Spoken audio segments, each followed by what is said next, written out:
मया कृष्णेन निहताः सार्जुनेन रणेषु ये प्रवर्तयिष्यन्त्यसुरा स्ते त्वधर्मं यदाक्षितो धर्मदेवा तदा भक्ता अहं नारायणो मुनि जानीषे कौशले देशे भूमो हि समगो द्विज मुनिशापं नृतां प्राप्तां नृसिंस्तात तथोधवम् ततो वित्तासुरेभ्योऽहं सधर्मं स्थापयन्नज सधर्मं स्थापयन्नज। ओम अवतारिणे श्री स्वामीनारायणाय नमो नमः। श्री हरिकृष्णाय श्री घनश्यामाय श्री सहजानंद स्वामीने नमो नमः। આપણા મંદિરમાં પ્રગટ બિરાજી આપણને સૌ કોઈને દર્શનનું સુખ આપતા એવા આપણા સૌ કોના ઈષ્ટદેવો પ્રાણ પ્યારા મહાશ્રેયો મૂર્તિ સંકલ્પ સિદ્ધ શ્રી સ્વામિનારાયણ ભગવાન આપણા ઉપર જેમની અપાર કરુણા છે એવા આપણા સૌ કોઈના ગુરુશ્રી પ્રાતસ્મરણીય પરમ વંદનીય મહામુક્તરાજ પરમ પૂજ્યપાદ સદગુરુ સ્વામી નિત્ય સ્વરૂપદાસજી સ્વામી, આપણા મંદિરના મહંત સ્વામી પૂજ્યપાદ હરિચરણદાસજી સ્વામી, આપણા મંદિરના કોઠારી પૂજ્ય પાર્ષદવરી હરેશ ભગત, પૂજ્ય પરમસુખ સ્વામી, પૂજ્ય કરુણાસાગર સ્વામી, પૂજ્ય રામાનુજ સ્વામી, પૂજ્ય વિદેહી ભગત આદિ તમામ સંતો પાર્ષદોના શ્રી ચરણોમાં માનસિક સાષ્ટાંગ દંડવત પ્રણામની સાથે આજની આ રવિ સભાના બધા જ વાલા ભક્તો હૃદયપૂર્વક જય સ્વામિનારાયણ.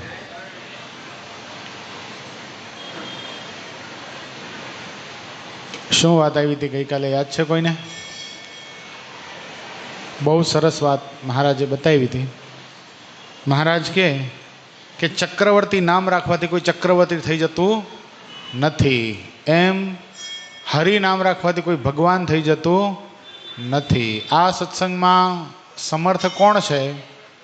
તો સમર્થ એ જ છે જેનું જીવન એટલું બધું પવિત્ર છે, એનો નીચેનો સમાજ એને જોઈને એની પાસેથી જે વર્તન શીખીને એના નીચેનો જે સમાજ છે એ તૈયાર થયો છે, કેટલો પવિત્ર છે, કેટલો ચારિત્રવાન છે, કેટલું એનું જીવન ભક્તિમય છે, કેટલા એના જીવનના બ્રહ્મચર્ય આદિ ગુણોથી સભર છે, એ બધાના માધ્યમથી સમર્થ પુરુષોનો આલેખન કરવામાં આવે છે, અવલોકન કરવામાં આવે છે કે આ વ્યક્તિ આટલો સમર્થ છે.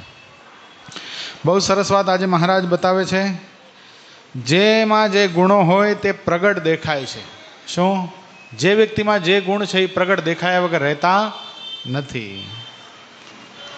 જેમ સૂર્યનો પ્રકાશ રૂપ ગુણ પ્રત્યક્ષ દેખાય છે, એવી તો અનંત વાતો હોય. રાજાના ઘરે જન્મ થયો હોય તો તે બાળક કેવળ નામ માત્રથી જ રાજા કહેવાય, પણ જ્યારે તેમાં રાજાના ખરા ગુણ આવે ત્યારે તે રાજા પદને લાયક બને છે. કરેલા કર્મને લીધે કંઈ પરમેશ્વર થવાતું નથી. પરમેશ્વર તો એક જ છે, અને જો કર્મ કરીને પરમેશ્વર થવાતું હોત તો જગતમાં પરમેશ્વર ઘણા થઈ જાત. જીવ તો સદાને માટે જીવ જ રહેવાનો છે. ભગવાનના ભજનના પ્રતાપથી જીવના બધા પાપ બળી જાય છે અને તેમાં અક્ષર જેવા ગુણ આવે છે.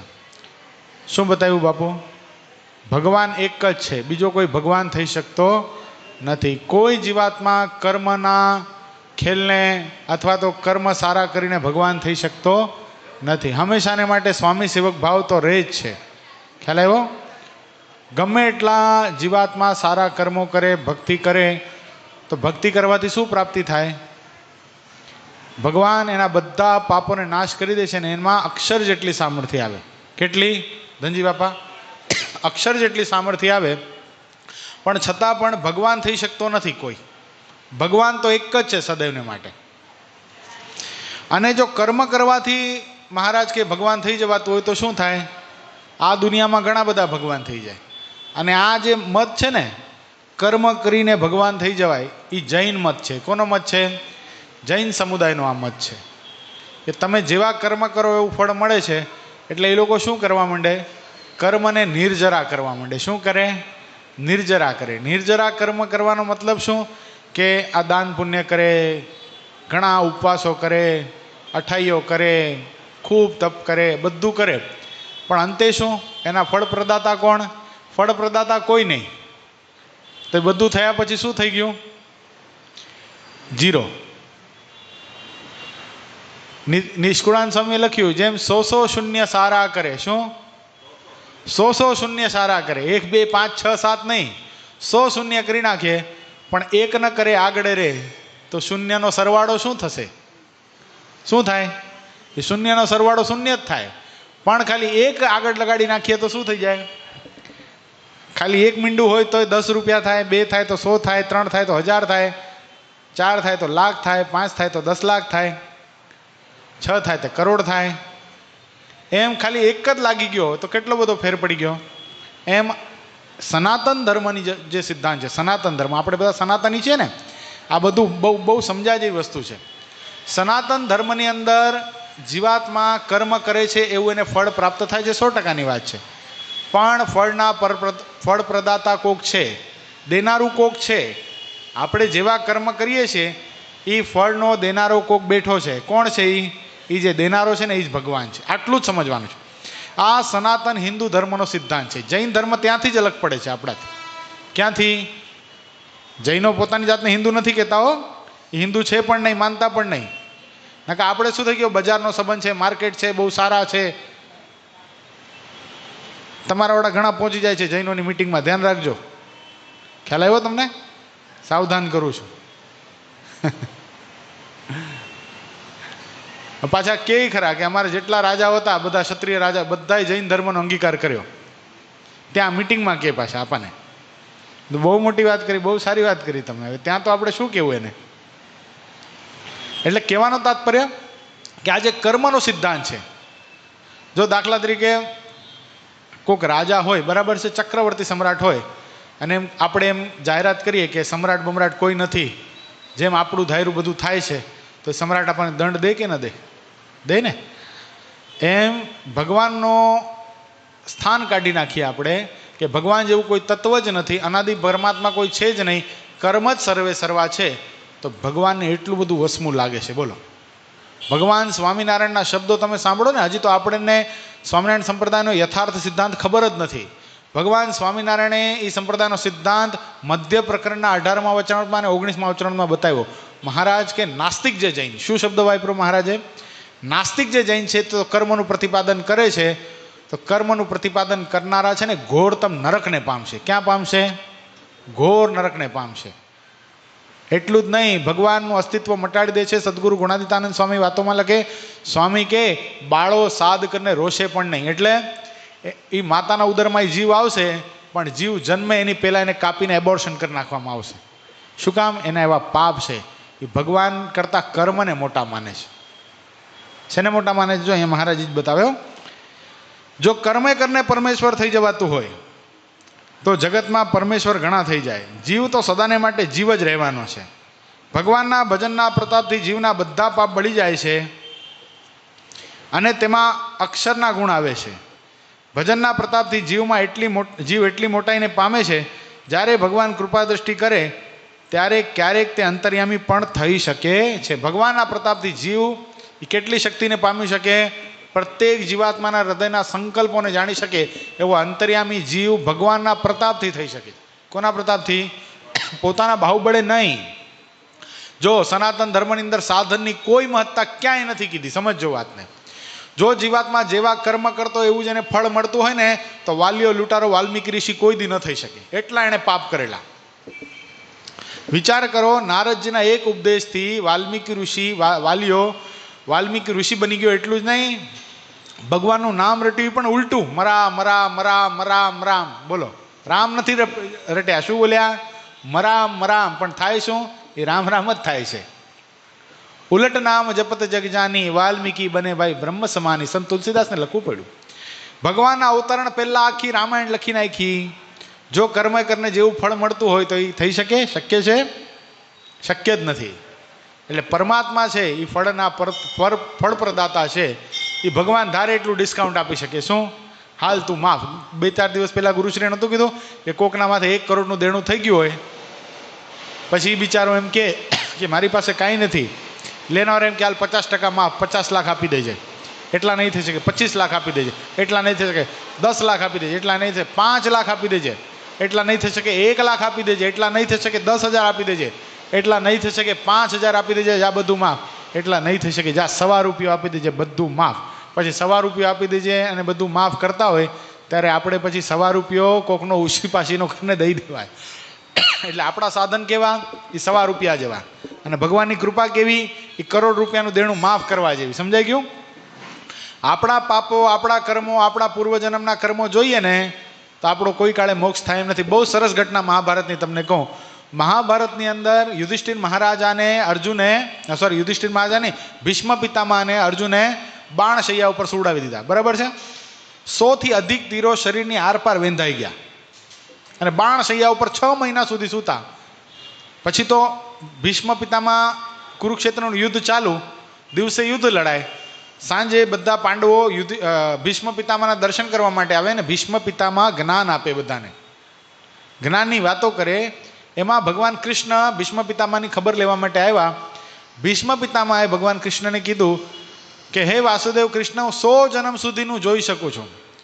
100 જન્મ સુધી મેં એવું કોઈ પાપ નથી કર્યું.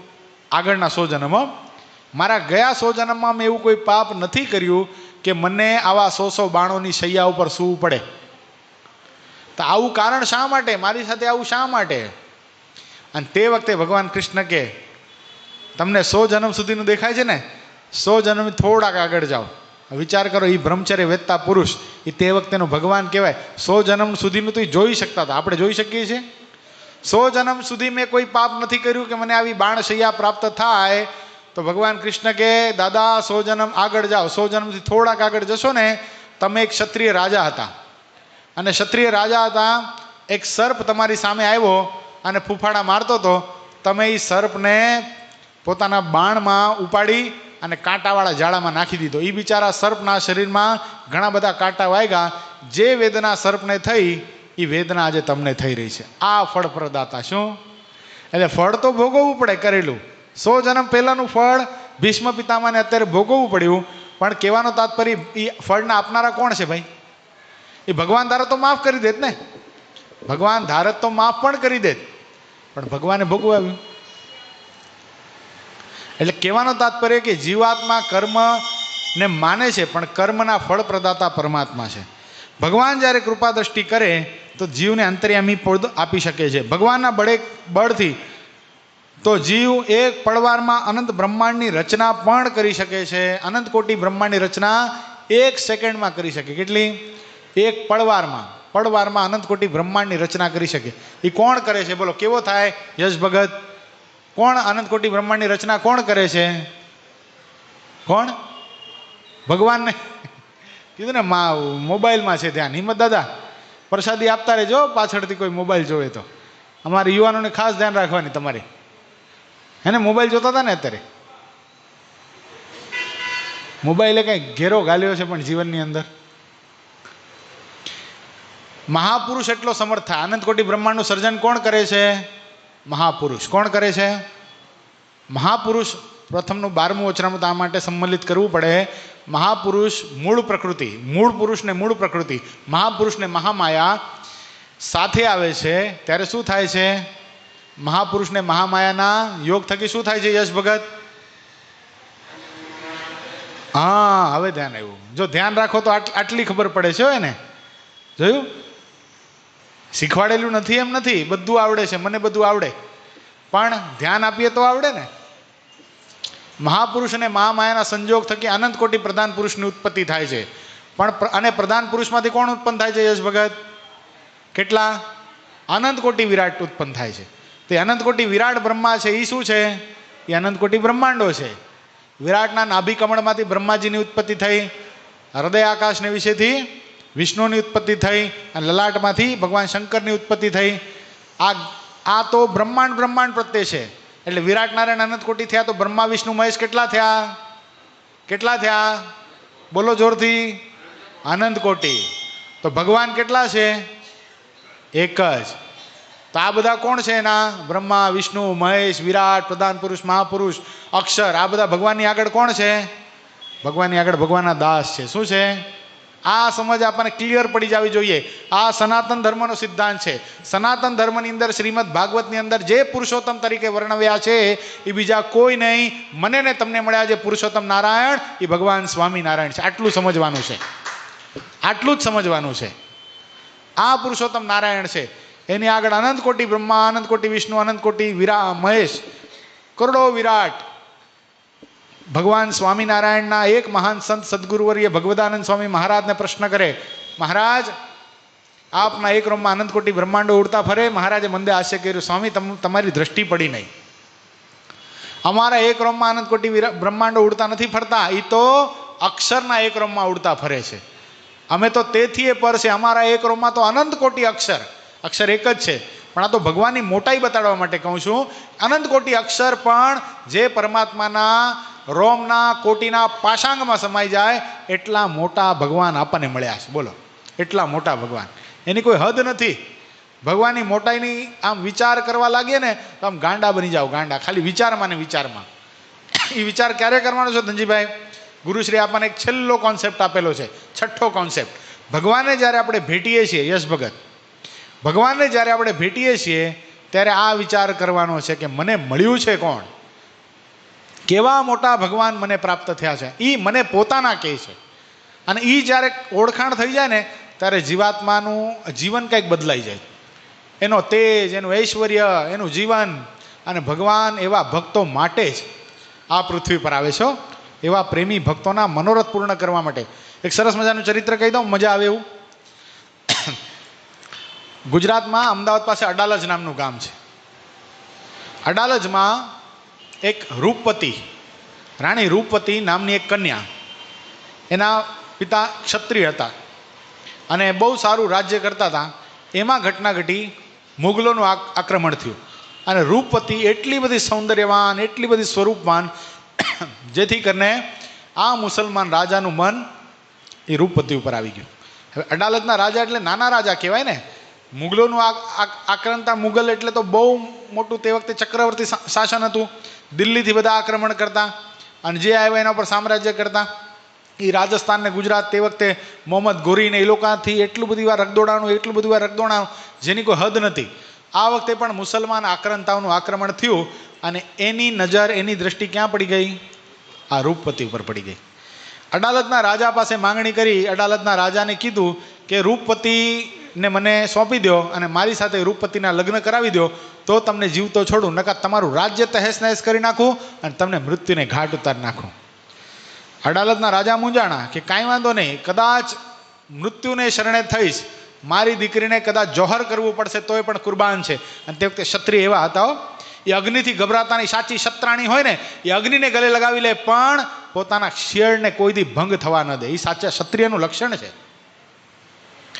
એટલે અડાલજના રાજાએ નક્કી કરી નાખ્યું કે નહીં, મારે આ નથી કરવું.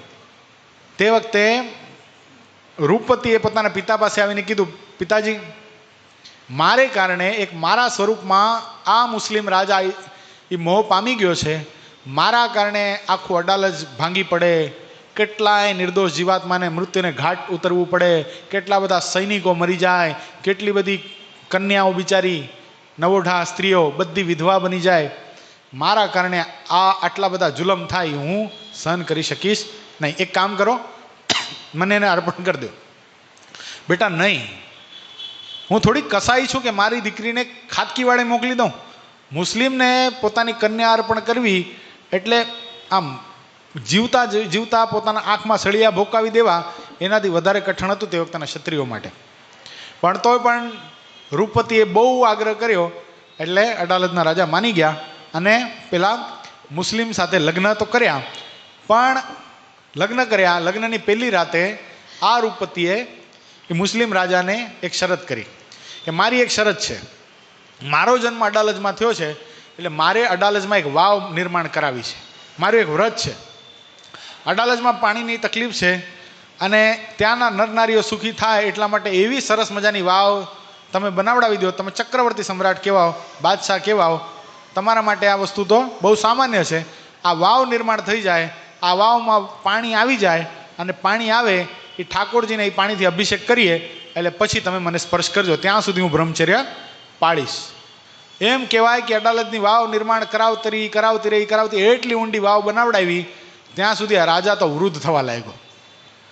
એમ એ અડાલજની વાવ અત્યારે તમે જુઓ ને 7 માળની વાવ છે. કેટલી? હિંમતદાદા ગયા અડાલજની વાવ જોઈ? 7 માળની વાવ છે. સાયન્સ સેન્ટર અમદાવાદ છે ને ત્યાંથી 10 જ કિલોમીટર દૂર છે. આ જોવાલાયક સ્થળ છે, આપણા પ્રસાદીની છે શ્રીજી મહારાજની. એટલે 7 માળની વાવ બની અને એની અંદર એવી નકશી ને એવા કોતરણી ને એવી બધી આમ રીતસર મહેલ જેવી વાવો બાપુ, મહેલ જેવી વાવ, અંદર ઝરૂખા, રૂમ આદિ બધું એવી વાવ નિર્માણ કરાવી. હવે ખબર પડી કે વાવ તો નિર્માણ થઈ ગઈ છે. ખર્ચ એ વખતેનો આશરે એવું કહેવામાં આવે છે, બીજું તો કાંઈ લખાણ મળ્યું નથી ઇતિહાસના ઓથેન્ટિક રીતે, પણ તે વખતે ગાડા હતા. ગાડામાં પથ્થર મોકલતા, રિયલ પથ્થર નહીં. અત્યારે મહુવા મંદિર કેવું પથ્થરનું બનાવ્યું, એવા પિંક પથ્થરમાં વાવ બનેલી છે. એ ગુલાબી પથ્થર એ ગાડા ભરીને અડાલજ મોકલવામાં આવતો.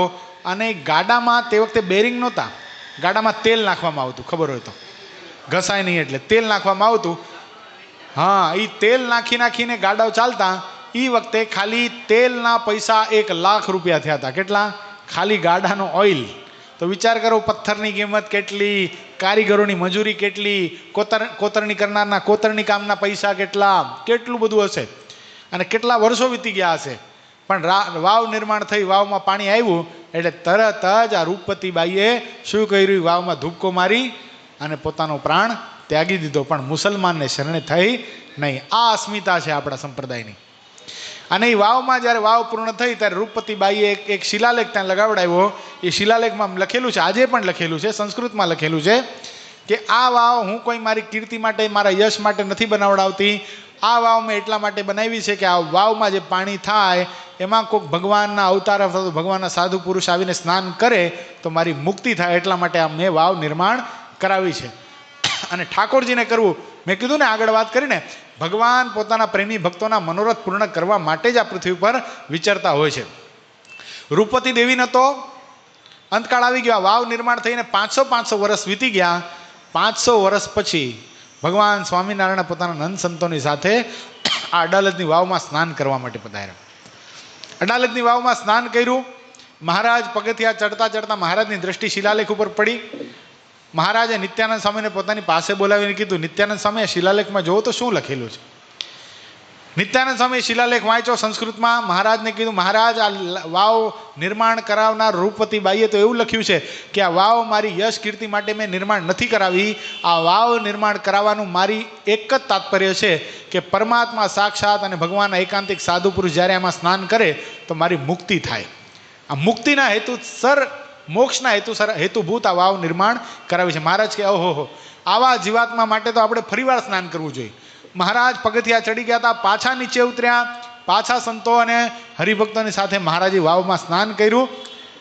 મહારાજે સ્નાન કર્યું એટલે મહારાજે તરત કીધું કે આ રૂપવતીબાઈએ જન્મ ધારણ કરી ચૂક્યા છે અને એ રૂપવતીબાઈ હવે સત્સંગમાં આવશે અને આપણને સૌ કોઈને ટૂંક સમયમાં દર્શન આપશે.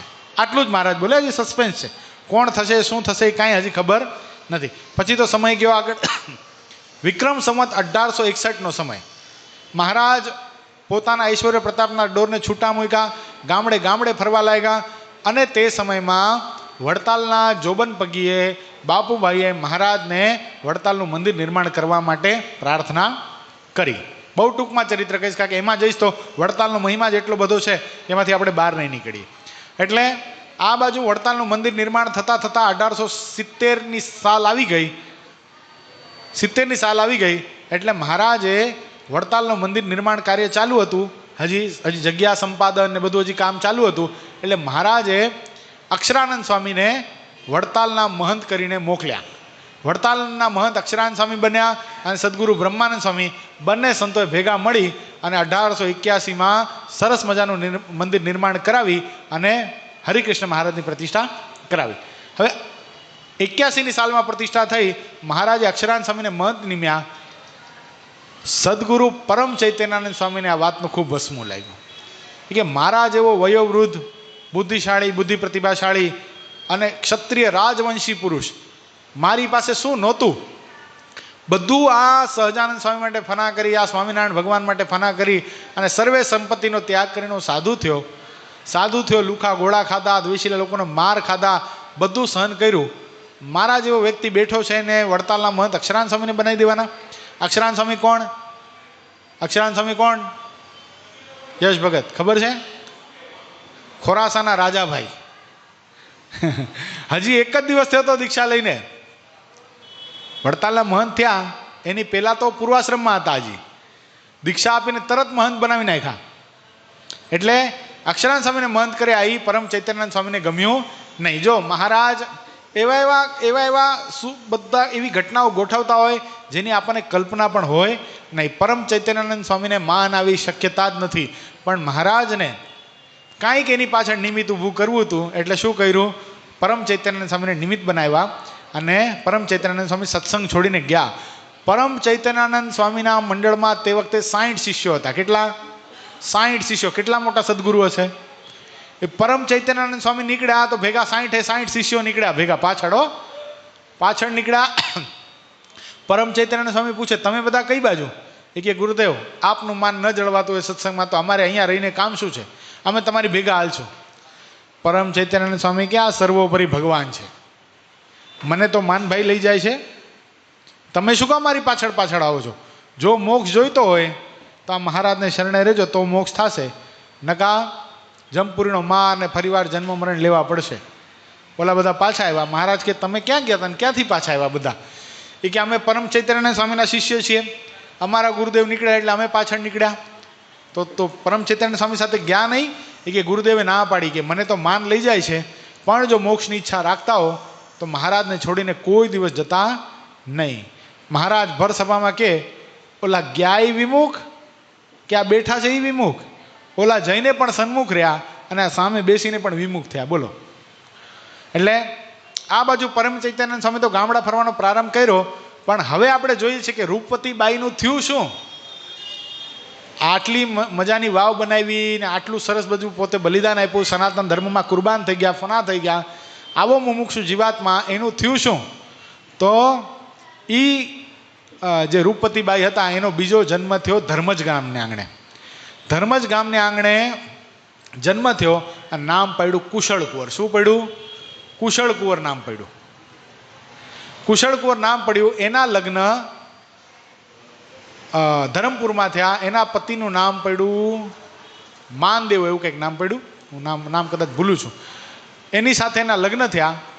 સમય જતાં બહુ બાળપણથી જ એટલા બધા ભક્તિવાન, એટલા બધા પવિત્ર, 14 વર્ષની ઉંમરમાં લગ્ન થયા. કેટલા? 14 જ વર્ષની ઉંમરમાં લગ્ન થયા. 14 વર્ષ પછી લગ્ન થયા.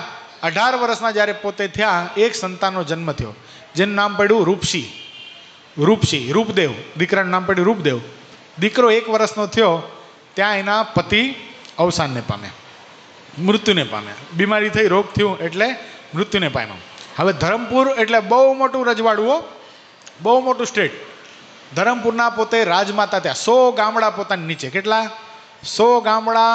અને આટલું મોટું મંદિર છે ને, એટલો મોટો તો આખા હીરા ઝવેરાતથી ભરેલો ખજાનો હતો. તમે કદાચ ચેષ્ટા જોઈ હોય તો ચેષ્ટામાં ખબર છે ઓલું પદ આવે છે, સદગુરુવર્ય જ્ઞાનજીવનદાસ સ્વામી જે ચેષ્ટા બનાવી એમાં રે શ્યામ તમે સાચું નાણું, બીજું સર્વે દુઃખ દાયક જાણું, એ જ્યારે પદ આવે છે ત્યારે સફેદ સાડીવાળા માજી ભગવાનને પોતાનો ખજાનો બતાવે છે. એ બીજા કોઈ નહીં, આ કુશળ કુંવરબાઈ છે. આખા ખજાનાની અંદર તમે પ્રવેશ કરી શકો. ખજાનામાં એટલા બધા હીરા, મોતી, માણેક, ઝવેરાત, સોનામોર ભરેલા કે અંદર પ્રવેશ કરી શકો, એટલો બધો ખજાનો. અને 100 ગામનું રજવાડું. પોતે 18 વર્ષની ઉંમરે એ આખા ધરમપુર સ્ટેટના રાજમાતા થયા. પણ એટલા બધા ભગવદી, એટલા બધા પવિત્ર, જેની કોઈ સીમા નહીં. પોતે ભાગવતની કથા કરાવે. કચેરીના કાર્યની અંદર પોતાના 1 વર્ષના દીકરાને લઈને જાય અને કચેરીમાં બેસે. પણ અત્યારે કેમ પાર્લિયામેન્ટ ભરાય ને એમ પોતે કચેરીમાં જાય. પણ કચેરીનો દિનચર્યા કેવી ખબર છે? આખી કચેરીની શરૂઆતમાં 1.5 કલાક સુધી ભાગવતની કથા થાય. બધાએ મંત્રીઓ, બધાએ કારભારીઓ બધાએ ફરજિયાત કથા સાંભળવાની. કથા સાંભળવાની પછી જ આગળનો કાર્યક્રમ જે વ્યવહારિક કાર્ય છે એ પછી થાય. પહેલાં ભગવાનનું નામ, પરમાત્માના ચરિત્ર, ભગવાનની કથા, આ કર્યા પછી બીજું કામ થાય. હવે આવા પવિત્ર જીવાત્મા જે ભગવાનની શોધ માટે ભટકતા હતા, એના માટે મહારાજે શું કર્યું? પરમ ચૈતન્યાનંદ સ્વામીને સત્સંગમાંથી માનરૂપી અંકર ફૂટાડીને બહાર કાઢ્યા. સ્વામી ફરતા ફરતા ફરતા ફરતા ધરમપુર પધાર્યા. જંગલોમાં સ્વામી વિચરતા હતા. હવે ફળ ફૂલ ખાય. કોકે સમાચાર આપ્યા કે અહીંના રાજમાતા છે ને બહુ ધાર્મિક છે, કુશળ કુંવરબા. એણે સાધુ સંતો માટે સરસ મજાની ધર્મશાળા બનાવી છે અને રોજ સદાવ્રત આપે છે. પવિત્રપણે બ્રાહ્મણો રસોઈ બનાવે છે અને પવિત્રપણે સદાવ્રત ચાલે છે. તો અહીંયા રહેવા કરતાં તમે ધર્મશાળામાં જઈને રહ્યો અને ત્યાં જમી લો તો બહુ સારું. હવે પોતે સ્વામી ગયા, પરમ ચૈતન્ય સ્વામી સમાચાર સાંભળીને ગયા અને પંગત બેઠી હતી, બધા સાધુ સંતો બેઠા હતા. રાજમાતા પોતે પીરસવા માટે આવ્યા. પોતે પીરસવા માટે આવ્યા. પરમ ચૈતન્ય સ્વામી મૂંઝાણા. અરે આ તો ખરી થઈ, સ્ત્રીનો સ્પર્શ મહારાજે ના પાડી છે. મહારાજના વર્તમાન, જો મહારાજને છોડીને નીકળ્યા છો, મહારાજને છોડ્યા પછી પણ મહારાજના નિયમ પાળવાની કેટલી બધી અંતરમાં તમન્ના છે કે મહારાજે ના પાડી છે, સ્ત્રીઓ સાથે બોલાય નહીં, એની સામે જોવાય નહીં, એનો સ્પર્શ થાય નહીં. હું શું કરું? બેઠા. જ્યાં રાજમાતા પીરસવા માટે આવ્યા, પોતે 4 પગ પાછળ ખસી ગયા. 4 પગ પાછળ ખસી ગયા એટલે રાજમાતાએ પ્રશ્ન કર્યો. રાજમાતાને અપમાન જેવું ન લાગ્યું એ મોટી વાત ને, નકા આટલું મોટો કોઈ વ્યક્તિ પીરસવા માટે આવે, વ્યક્તિત્વ, રાજવી વ્યક્તિત્વ, અને આવી રીતે કરવું એટલે. પણ તોય પણ પરમ ચૈતન્યાનંદ સ્વામીને પોતાના નિયમ ધર્મ એ શરમ કરતાં વધારે વાલા હતા. એટલે પાછળ હટી ગયા. એટલે રાજમાતાએ પ્રશ્ન કર્યો કે મહાત્માજી, મારાથી કાંઈ ભૂલ થઈ, કાંઈ તકલીફ છે તમને? તમે કેમ પાછળ હટી ગયા? જમો, તમે નહીં જમો તો મારા જેવા પાપી આત્માનું કલ્યાણ કેમ થશે? આવું જ્યાં બોલ્યા ને, પરમ ચૈતન્યાનંદ સ્વામીના મનમાં થઈ ગયું કે રાજમાતા છે તો મુમુક્ષુ. સાથે નાનો એવો બાળક હતો. એ બાળકને સંબોધીને કીધું સ્વામીએ કે બેટા, રાજમાતાને એમ કહો કે અમે સ્વામિનારાયણ સંપ્રદાયના સાધુ છીએ અને અમારા ભગવાન સ્વામિનારાયણે અમને 8 પ્રકારે સ્ત્રીનો ત્યાગ આપેલો છે. અમે સ્ત્રી સાથે બોલી ન શકીએ, એનો સ્પર્શ ન કરી શકીએ, એની સામે જોઈ ન શકીએ. માટે રાજમાતાને કહો તમારું પીરસેલું અન્ન અમને ખપશે નહીં. એટલે રાજમાતાએ શું કર્યું? પોતે ત્યાંથી હટી ગયા અને પોતે પોતાના બાળકના હાથે જમાડ્યા સ્વામીને. સ્વામી જમ્યા. સ્વામીના નિયમ ધર્મ જોઈને રાજમાતાના અંતરમાં એ થઈ ગયું કે જે સાધુ પુરુષના સંગે મને પરમાત્માની ઓળખાણ થઈ શકે છે, એ સાધુ મને પ્રત્યક્ષ મળી ગયા. આવા પવિત્ર સંતના સાથે જ ભગવાન હંમેશા વિચરતા હોય. ભેખમાં ભગવાન છે એવું હું માનતી હતી, પણ આ સદાવ્રતમાં એટલા માટે જ ચલાવ્યો હતો કે આ સદાવ્રતના માધ્યમથી કોઈ ભગવાનના અવતાર અથવા તો ભગવાનના એવા પવિત્ર સાધુ પુરુષ મારા આંગણે આવી જાય અને એના સથવારે મને પરમાત્માની પહેચાન થઈ જાય. એટલા માટે હું આ સદાવ્રત ચલાવતી હતી. એટલે પોતાના મંત્રી દ્વારા સ્વામીને કેવડાવ્યું કે રાજમાતા તમને બોલાવે છે અને પોતાની કચેરીમાં બોલાવે છે. ભર કચેરી, કારણ કે બધા પુરુષો હોય એટલે સ્વામી કચેરીમાં તો ગયા.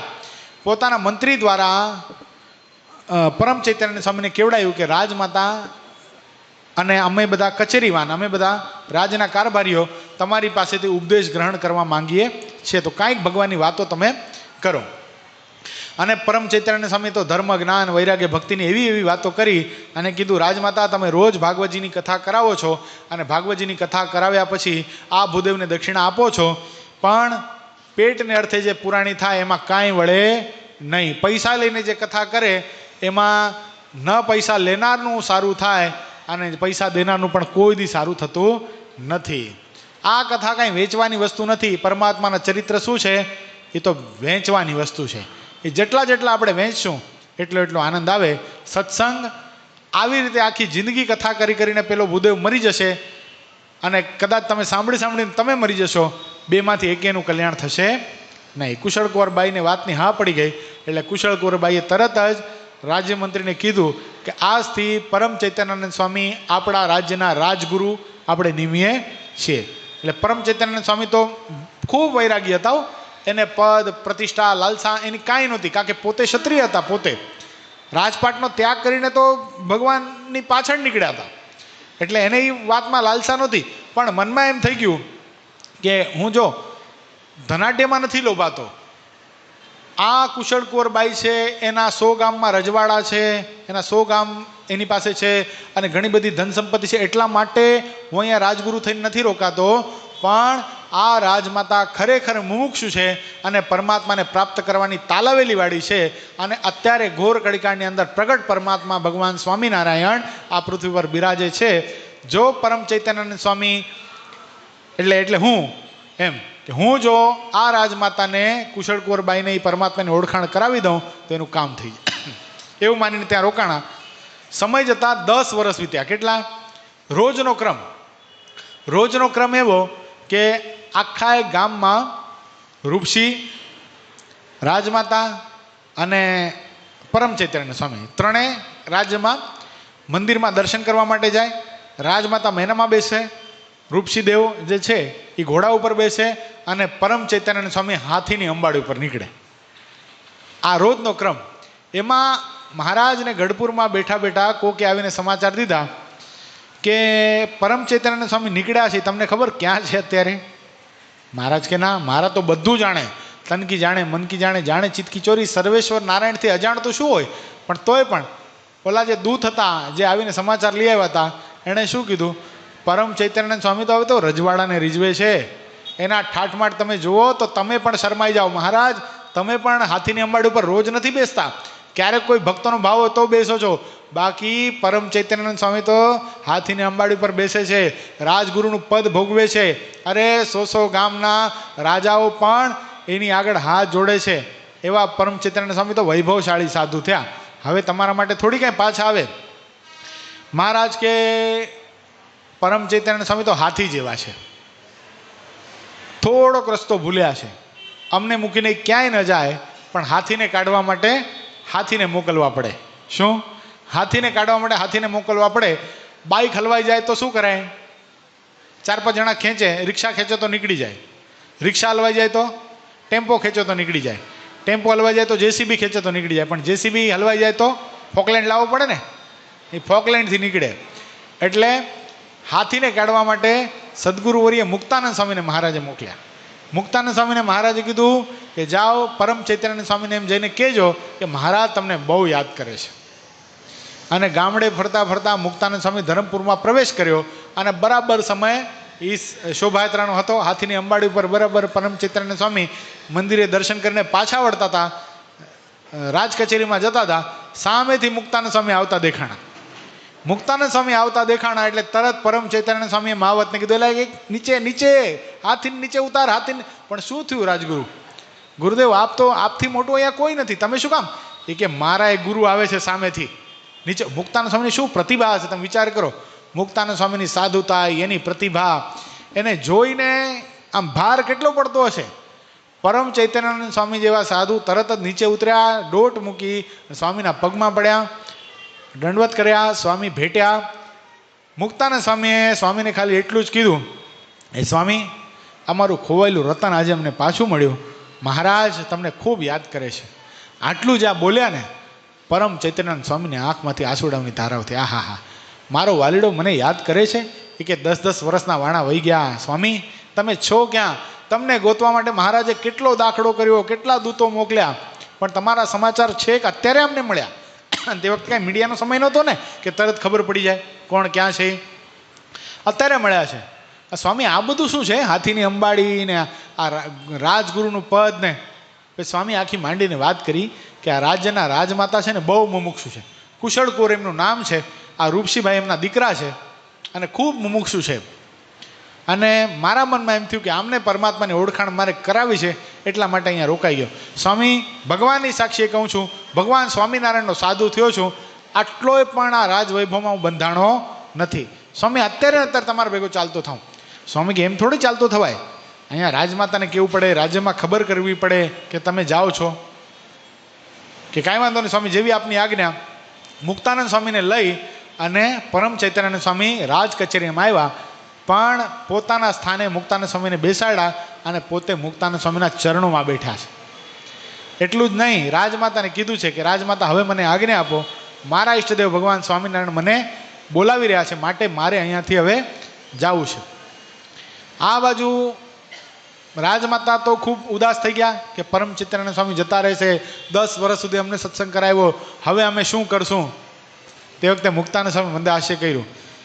રાજમાતાને મુક્તાનંદ સ્વામીએ કહ્યું છે કે રાજમાતા, પરમ ચૈતન્યાનંદ સ્વામીને કહો જાવું હોય તો જાઓ, પણ હવે તમે એક વચન આપીને જાઓ, તમે આ ધરમપુરમાં ભગવાન સ્વામિનારાયણની પધરામણી કરાવશો અને ભગવાન સ્વામિનારાયણને અહીંયા લઈને આવશો, એટલું વચન આપીને તમે જઈ શકો છો. પરમ ચૈતન્યાનંદ સ્વામી કે વાંધો નહીં સ્વામી, આપની આજ્ઞા હું પાડું અને મારી વિનંતી આપે પાડવાની. જ્યાં સુધી હું મહારાજને લઈને અહીંયા પાછો ના આવું ત્યાં સુધી આપે અહીંયા રહી અને આ રાજ્યમાં બધાને સત્સંગ કરાવવાનો છે. અને પરમ ચૈતન્યાનંદ સ્વામીએ જાહેર કર્યું કે તમને મારા સત્સંગમાં આનંદ આવતો હતો? બધા કે હા. હું પણ જેની પાસે સત્સંગના કખગ શીખ્યો છું, સ્વામિનારાયણનો સ શીખ્યો છું, એવા મારા ગુરુ આ સદગુરુ મુક્તાનંદ સ્વામી છે. આ મુક્તાનંદ સ્વામી પાસે તમે સત્સંગ કરશો એટલે તમારા જીવનમાં કોઈ અધૂરાઈ નહીં રહે. મુક્તાનંદ સ્વામીનું તો માનું અંગ છે. માં જેમ બાળકને ખોળામાં લઈ અને કડુકડિયા તો પાઈ દે અને બાળકને નિરોગી કરે, એમ 25 રૂપી રોગથી આ સ્વામી પોતાની વાતોથી તમને નિરોગી કરી નાખશે. એવા પ્રતિભાવાન સંત છે, ભગવાન જેવા સાધુ છે. આટલો બધો મહિમા કહી અને સ્વામી તો ગયા ગરડા. આ બાજુ મુક્તાનંદ સ્વામી થોડોક સમય રોકાણા. મુક્તાનંદ સ્વામી રોકાણા એ સમય દરમિયાન રૂપસીબાઈ જે હતા, કુશળ કુંવરબાઈના દીકરા, એના લગ્ન થયા અને એને 1 વર્ષનો દીકરો થયો. એનું નામ પડ્યું વિજયદેવ. વિજયદેવનો જન્મ થયો એટલે તરત જ રૂપદેવ પણ આ લોકને વિદાય લઈ અને ભગવાનના ધામમાં જતા રહ્યા. હવે એટલું બધું વસમું કુશળ કુંવરબાઈને લાગ્યું કે આ શું, લગ્ન થયા તરત જ મારા પતિધામમાં જતા રહ્યા, મારો દીકરો હજી યુવાન થયો, એના લગ્ન થયા ત્યાં એ ધામમાં જતો રહ્યો. હવે આ 1 વર્ષના બાળકને લઈ અને હું 80 વર્ષની ડોશી હવે ક્યાં સુધી આ રાજપાટ કરીશ? મારે પણ હવે ભગવાન સ્વામિનારાયણના દર્શન કરવા છે. અને આ આલોચના જ્યાં હૃદયને વિશે કુશળ કુંવરબાઈને જાગી, આ બાજુ કુશળ કુંવરબાઈ ભગવાન સ્વામિનારાયણને યાદ કરે અને આ બાજુ ભગવાન સ્વામિનારાયણ કુશળ કુંવરબાઈને યાદ કરે. મહારાજ કે ભક્તિ અને પ્રેમ કેવો હોવો જોઈએ? લાડુબા જીવબા, તમને જો શીખવું હોય ને તો તમે તૈયાર થઈ જાઓ. આપણે બધા આ પરમ ચૈતન્યાનંદ સ્વામીની સાથે ક્યાં જવાનું છે? ધરમપુર જવાનું. હવે જો મહારાજને તેડાવ્યા એટલે ખાલી મહારાજ ધરમપુરમાં આવે અને ત્યાં જ મહારાજની વ્યવસ્થા, સંતો ભક્તોની વ્યવસ્થા કરવી એમ નહીં. મહારાજ ગરડાથી ચાલતા થયા અને ત્યાંથી બધી વ્યવસ્થા કુશળ કુંવરબાઈએ કરાવી. ભરૂચ આવે એટલે નર્મદાનો કિનારો ઉલ્લંઘાય એટલે સયાજીરાવ સરકારનું રાજ્ય આવે. સયાજીરાવ સરકારમાં જેટલા પણ ગાડા પ્રવેશ કરે, અત્યારે આપણે ટોલ ભરવો પડે છે ને, તે વખતે પણ કર ભરવો પડતો. એ કર અગાઉથી મહારાજને કે દાદા ખાચરના પરિવારને ન ભરવો પડે એટલે સયાજીરાવ સરકારની સાથે કોન્ટેક્ટ કરી બધો જ કર કોણે ભરી દીધો? કુશળ કુંવરબાઈએ ભરી દીધો. આટલા બધા તો વિવેકી હતા, પોતે રાજનીતિના જાણનારા હતા.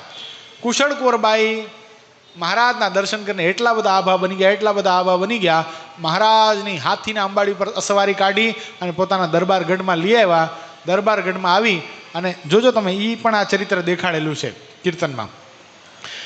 એક 80 વર્ષની સ્ત્રી મહારાજને ઊભી થઈને મહારાજને ભેટે છે. પહેલી મુલાકાતમાં કુશળ કુંવરબાઈ મહારાજને ભેટ્યા છે. બોલો, એટલા બધા ભાવથી, એટલા બધા પ્રેમથી મહારાજને ભેટ્યા અને મહારાજને કીધું, કૃપાનાથ, આ 100 ગામનું રજવાડું અને આ બધો પોતે મહારાજનું કાંડું પકડી અને પોતાના જે રાજ ખજાનો હતો ત્યાં લઈ ગયા. મહારાજ આ બધું ધન સંપત્તિ આ બધી તમારી અને હું પણ તમારી. હવે મને તમારી મૂર્તિ સિવાય બીજું કાંઈ આપતા નહીં. મહારાજ થોડાક આકરા. મહારાજ બોલ્યા, મહારાજ કે ગધેડાનું રાજ્ય ગધેડા કરે, અમે તો અક્ષરધામનું રાજ્ય મૂકી અને તમારા જેવા પ્રેમી ભક્તો માટે અહીંયા આવ્યા છે. અમને કાંઈ અહીંયા ધન સંપત્તિમાં આટલી પણ આસક્તિ નથી. મહારાજ કે અમને ધન સંપત્તિમાં આસક્તિ આ બધું તમે રાખો. અને 6 મહિના સુધી, કેટલા? 6 મહિના સુધી મહારાજને કુશળ કુંવરબાઈએ ધરમપુરમાં રોક્યા અને કુશળ કુંવરબાઈએ મહારાજ માટે એટલો સરસ મજાનો મુગટ તૈયાર કરાવ્યો. એ મુગટ મહારાજના શિર ઉપર ધારણ કરાવ્યો. અત્યારે પણ મુગટ આપણને બધાને દર્શન આપે છે. લગભગ બધા દર્શન કર્યા. કેટલા જણાએ મુગટના દર્શન કર્યા છે? બધાએ કર્યા છે. ધર્મેન્દ્ર તમે કર્યા છે? વડતાલમાં કર્યા છે. વડતાલમાં અક્ષરભુવનના પહેલા માળે જે પહેલો મુગટ છે ત્યાં લખેલું પણ છે, આ કુશળ કુંવરબાઈનો મુગટ છે. એટલે ખ્યાલ ન હોય પણ બધાએ કર્યા છે લગભગ, કારણ કે વડતાલ તો લગભગ બધા ગયા હોય. અક્ષરબોનમાં હરિકૃષ્ણ મહારાજનો દાદરો ઉતરી અક્ષરબોનમાં ચડો એટલે પહેલે માળે આ મુગટ છે. એટલે આ મુગટ મહારાજને ધારણ કરાવી અને કુશળ કુંવરબાઈએ મહારાજનો ખૂબ લાભ લીધો. અને પછી તો મહારાજની સાથે એવા એકાકાર થયા, ભગવાન સ્વામિનારાયણે 2 વચનામૃતમાં કુશળ કુંવરબાઈને યાદ કરવા પડ્યા છે. 2 વચનામૃતમાં ક્યાં ક્યાં યાદ કર્યા છે પુષ્પેન્દ્ર ભગત? કુશળ કુંવરબાઈને મહારાજે 2 વચનામૃતમાં યાદ કર્યા છે, એકે યાદ નથી. ધન્યવાદ છે તને. વચનામૃત હાવ ડિલીટ થઈ ગયા હે? એક તો સાળંગપુરનું, બીજું મહારાજે દર્શન કરવાની રીતિ બતાવી કે દર્શન કરવાની રીતિ કેવી, દર્શન કેવી રીતે કરવા. જેમ કુશળ કુંવરબાઈ અમારા દર્શન કરે છે એમ તમે બધાએ અમારા દર્શન કરવા, પણ બીજા કરે છે એમ નહીં કરવા. તો બીજા કરે છે એમ કોણ? બીજા કોણ? બીજા કોણ? એ આપણે બધા. મહારાજ કે ઓલી ખીલખોડી પૂંછડી ઊંચી કરે ને પછી દર્શન કરતી જાય, અહીંયા ત્યાં જોતી જાય, એમ દર્શન કરવા નહીં. એકાગ્ર ચિત્તે કરીને અમારી મૂર્તિના દર્શન કરવા, પછી આંખ બીચીને મૂર્તિને હૈયામાં ઉતારવી, ફરીવાર આંખ ખોલવી, કાંઈક ભૂલાઈ તો નથી જાતું ને, ફરીવાર આંખ બીચીને દર્શન કરવા, અંતરમાં ઉતારવા, ફરીવાર આંખ ખોલવી. એમ કરતાં કરતાં કરતાં કરતાં ધીરે ધીરે કાંઈ મિસ ન થાય એવા સરસ મજાના દર્શન અંતરમાં ઉતરી જાય. આપણા મંદિરોમાં જોજો લગભગ આવા ઓટલા બનાવેલા હશે. શિખરબદ્ધ મંદિરમાં મંદિરની 12 ઓટલા બનાવેલા હોય. તો શેના માટે? ગપ્પા મારવા માટે બનાવ્યા છે બાપુ. શેના માટે બનાવ્યા એ ઓટલા? એ દર્શન કરી ત્યાં ઓટલા ઉપર બેસી અને મૂર્તિને યાદ કરવા માટે એ ઓટલા બનાવેલા છે. અહીંયા ત્યાં ઓટલા બનાવ્યા શેના માટે? ખાલી સિનિયર સિટીઝનને બેસવા માટે નથી બનાવ્યા. એ દર્શન કરી ત્યાં બેસી અથવા તો અહીંયા નીચે બેસી આંખ બીચી અને મૂર્તિને પાછી તાદ્રશ્ય કરવી. કદાચ કાંઈ ભૂલી ગયા, જમણા હાથમાં શું છે, ડાબા હાથમાં શું છે, કેટલા હાર પહેર્યા છે, કેવી કલંગી છે, બધું યાદ કરી પછી આંખ બીજી પાછી વૃત્તિ વાળવી. આ બધું કરવા માટે મહારાજે આપણને કુશળ કુંવરબાઈનું દ્રષ્ટાંત પૂરું પાડ્યું છે. કેટલા વચનામૃતમાં? સાળંગપુરનું 2. હજી એક વચનામૃતમાં યાદ કર્યા છે. યશ ભગત નથી, તમને ભાગ જ નથી લેવો, હથિયાર નાખી દીધા એણે. લોયાના 2 વચનામૃતમાં ભગવાન અને ભગવાનના સંતનો, જેને મહાત્મા જ્ઞાની સહિત નિશ્ચય હોય એનાથી શું ન થાય. પહેલું નામ લખ્યું ડડુસરના ગલુજીનું અને બીજું નામ લખ્યું કુશળ કુંવરબાઈનું. સેકન્ડ નામ છે, સેકન્ડ. લોયાનું 3. મેં કીધું શું કીધું? બીજું કીધું. હા, લોયાનું 3. એ સાળંગપુરનું બીજું ભેગું થઈ ગયું, બાકી લોયાનું 3. એટલે બીજું નામ કોનું લખ્યું છે? કુશળ કુંવરબાઈનું. સેકન્ડ નામ આવ્યું તરત જ. પહેલા ડડુસરના ગલુજીનું અને બીજું આવ્યું કુશળ કુંવરબાઈ. આવા ભગવાનના ભક્ત હતા. પછી તો એટલા બધા લેલીન બની ગયા, મહારાજને જવા ન દે. મહારાજ, દાદા ખાચર, લાડુબા, જીવબા બધા ધરમપુરમાં રોકાણા. 6 મહિના સુધી બધાને રોક્યા. મહારાજ કે હવે અમને જવા દો. કુશળ કુંવરબાઈ કે કૃપાનાથ, હવે આ ઉંમરમાં તમે મને છોડીને જતા રહેશો તો મારું શું થશે? આ મૂર્તિ હવે આ નયનોથી ઓજલ થશે નહીં. નયણોથી ન્યારા મારા નાથજી માં રહેજો, રસિયા રસીલી વાતો કૃપા કરી કહેજો. નયણોથી ન્યારા મારા નાથજી માં રહેજો, રસિયા રસીલી વાતો કૃપા કરી કહેજો. તમને ન દેખો ત્યારે ચટપટી લાગે, તમને ન દેખો ત્યારે ચટપટી લાગે. વદન વિલોકી મારા સહુ દુઃખ વામે, વદન વિલોકી મારા સહુ દુઃખ વામે. હવે શબ્દ બહુ સમજવા જેવા. હવે જે બોલે છે બહુ આમ જીવન પ્રાણ છે કીર્તનનું.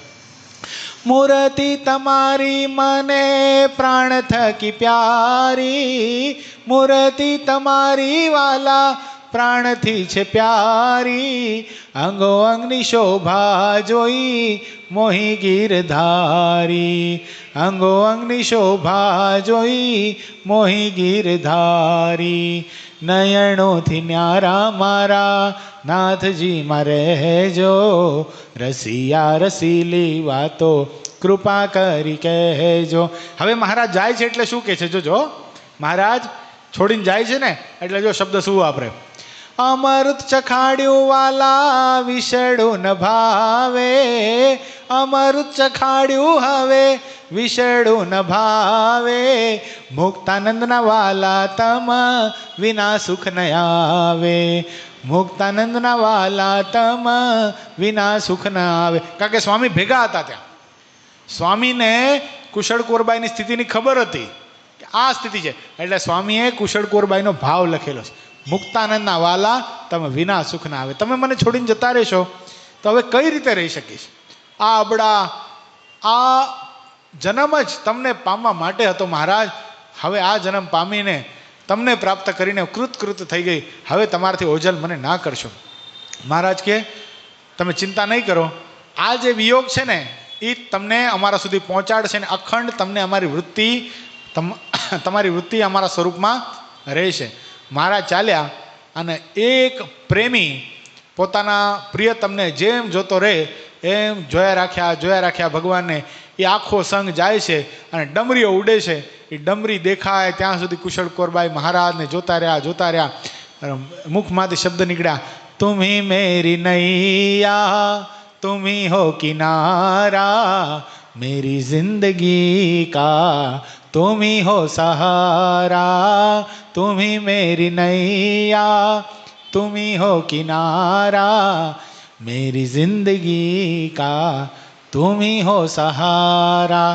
જ્યાં ધૂળ દેખાતી બંધ થઈ આ બાજુ કુશળ કુંવરબાઈનો દેહ પડી ગયો અને ભગવાનના ધામમાં જતા રહ્યા. આવા પ્રેમી ભક્ત કુશળ કુંવરબાઈ. ક્યાંના હતા? ધરમપુરના કુશળ કુંવરબાઈ, મહાન ભગવાનના ભક્ત. એને યાદ કરીએ ને તો એ પણ આપણા અનંત જન્મોના પાપ બળી જાય. એ શબ્દોની સાથે અત્યારે કથાનો સમય પૂર્ણ થાય છે. સહજાનંદ સ્વામી મહારાજ. અને હવે 2 દિવસ બાકી રહ્યા મવા મૂર્તિ પ્રતિષ્ઠા મહોત્સવને, એટલે બધાએ હવે નીકળવાનો પ્રયત્ન કરો ફટાફટ. ભગવાનના એકાંતિક સાધુ પુરુષના વચન છે અને આપણને આજ્ઞારૂપી વચનને શિરોધાર્ય કરી અને ગુરુશ્રીના સંતોના ભગવાનના આચાર્ય મહારાજના દર્શન કરવા માટે ક્યાં જવાનું છે? મહુવા જવાનું છે. ગઈકાલે તમે વડતાલ મંદિરના કોઠારી સ્વામીનું પ્રવચન સાંભળ્યું સ્ટાર્ટમાં? કેવી વાત કરી, તમે વિચાર કરો. આપણને આમ ગૌરવ થઈ જાય કે આપણને ક્યાં ગુરુશ્રી પ્રાપ્ત થયા છે, કેવા મહાન પુરુષ. કેવું કીધું, આખો સંપ્રદાય મળીને જેવો ઉત્સવ કરે સ્વામી એવો ઉત્સવ તો આપ એકલા કરી રહ્યા છો. બોલો. અને વાત સાચી છે હો. વડતાલનો ઉત્સવ કે કોઈ બી ઉત્સવ સંપ્રદાયના બધા સાધુ ભેગા થાય અને જે શક્તિ અને જે પ્રમાણે ઉત્સવ થાય એના કરતાં સહજ અને સરસ રીતે ઉત્સવ આપણા સંતો પૂજ્યપાદ ગુરુશ્રી અને એના મંડળના બધા સંતો આપણા એવો ઉત્સવ એનાથી સવાયો કરી બતાવે. બોલો. એ શક્તિ એ કરનારા કોણ છે? એ ભગવાન સ્વામિનારાયણ છે. અને આટલો મોટો મહુવાનો ઉત્સવ હતો તોય પણ સ્વામીએ કીધું ને કે દેવના મંદિરો જ્યારે થતા હોય, વડતાલ ધામની વાત આવે ત્યારે શું કરતા ગુરુશ્રી? નહીં, પહેલાં વડતાલ ધામમાં દાન આપો, વડતાલમાં પહેલાં દાન આપો, મહુવાનું પછી જોઈ લઈશું. તો ભગવાને ગુરુશ્રીને એવી પ્રેરણા આપી કે વડતાલનું કામ પહેલાં થવું જોઈએ, તો મહુવાનું કામ અટક્યું નહીં. 2 વર્ષની અંદર તો કાંઈ નહોતું. સ્વામીએ કીધું ને, શું કીધું સંત સ્વામીએ? 2 વર્ષ પહેલાં હું આવ્યો હતો, આ સંત આશ્રમ નહોતો, આ સભા મંડપ નહોતો, મંદિરનું કામ અડધાથી અડધું થયેલું, અને ત્યારે હું આવ્યો હતો. 2 વર્ષની અંદર આવું વિરાટ કાર્ય ઊભું કરી દીધું. એના પેટાળમાં કોણ છે? ભગવાન સ્વામિનારાયણ, આચાર્ય મહારાજ અને બધા સંતો પૂજ્યપાદ ગુરુશ્રી પર બહુ રાજી છે, બહુ રાજી. શું કામ? એનો નિખાલસ ભાવ છે, કુરબાન થઈ જવાની ભાવના છે. સંપ્રદાય માટે સંપ્રદાયના એક જ, હું જેટલા મંદિર નિર્માણ કરું એટલા જ મારા છે એમ નહીં, બધા જ મંદિરો મારા છે. સારું કાર્ય થાય છે બધું જ મારું છે. શું? મારું એટલું જ સારું નહીં. ગુરુશ્રીનું એક સૂત્ર છે, મારું એટલું જ સારું નહીં, સારું એટલું બધું મારું છે. શું? આ સંપ્રદાય મારું ઘર છે. હરિકૃષ્ણ મહારાજ, લક્ષ્મીનારાયણ દેવ, 6 ધામમાં બિરાજતા દેવો છે. એ આપણી આમ વિરાસત છે, આપણી સંસ્કૃતિ છે. એવો જે ગુરુશ્રીનો ભાવ છે એટલા માટે આ ઉત્સવ પણ રંગે ચંગે ઉજવવાનો છે. એટલે બધા ભક્તો પૂજ્યપાદ ગુરુશ્રીનો ગઈકાલે પણ ફોન હતો, ખૂબ બધા ભક્તોને આગ્રહ કર્યો છે. આગ્રહભર્યું નિમંત્રણ છે કે બધા ખૂબ મોટી સંખ્યામાં આવજો, ચિંતા નહીં કરતા. ઉતારાની જમવા કરવાની વ્યવસ્થા ખૂબ પ્રેમથી બધા માટે કરવામાં આવશે અને ભાવથી પ્રેમથી બધા રોકાઈ શકશો. બિલકુલ ઠંડી નથી. જે ઠંડીની ચિંતા કરતા હો, ઠંડી બિલકુલ નથી ભાઈ. એટલે ચિંતા નહીં કરતા કોઈ પણ કે ઠંડી બહુ છે, અને ખોટી અફવાઓ પણ ના કરશો ગુજરાતનું કાશ્મીર છે એટલે બહુ ઠંડી હશે. શું કે તારી બાજુમાં છે ને ગામ, એટલી બધી ઠંડી છે નથી ભાઈ, અહીંયા છે એવી છે. તો અહીંયા તો આપણે રહીએ જ છે કે નહીં મોજથી, સ્વેટર પહેરીએ છીએ અહીંયા. કદાચ થોડીક વધારે હોય તો ત્યાં સ્વેટર પહેરશું, બીજું શું થઈ જવાનું. એટલે ખૂબ ભાવ પ્રેમથી આપણે ઉત્સવને માણવા માટે જવાનું છે. સહજાનંદ સ્વામી મહારાજની જય. શ્રીપતિમ શ્રીધરમ સર્વદેવ ઈશ્વરમ ભક્તિધર માત્મજમ વાસુદેવમ માધવમ.